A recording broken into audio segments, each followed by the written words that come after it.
రెండు తెలుగు రాష్ట్ర ప్రజలకు నమస్కారాలు అండి. నా పేరు చంద్ర, హైదరాబాద్. మనం రోజు ఈ వైద్యం గురించి చూసుకున్నట్టయితే మన గాంధీ హాస్పిటల్ కానీ, ఉస్మానియా హాస్పిటల్ కానీ మనం లోపలికి వెళ్ళాలంటే ముక్కు మూసుకొని పోవాల్సి వస్తున్నది.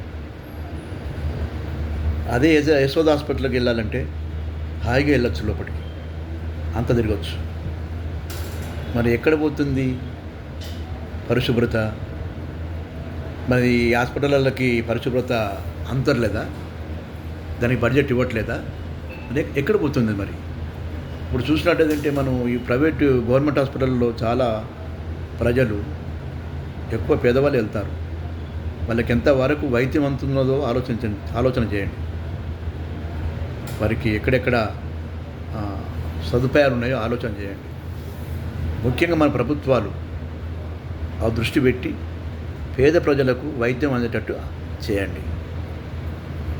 పేద ప్రజలు హాయిగా గవర్నమెంట్ చల్లకుండా మాకు హాయిగా హాస్పిటల్లో సదుపాయాలు ఉన్నాయి, మాకు హాయిగా మందులు సదుపాయాలు ఉన్నాయి, మాకు ఆరోగ్యంగా ఉన్నామన్నది కావాలి. ముందుగా వైద్యం, విద్య ఈ రెండు చేస్తే గవర్నమెంట్ కృతజ్ఞులై ప్రజలు ఎప్పటికీ ఎల్లవేళలా హాయిగా ఆనందంగా ఉంటారని అందరూ భావిస్తున్నారు. నమస్కారాలండి.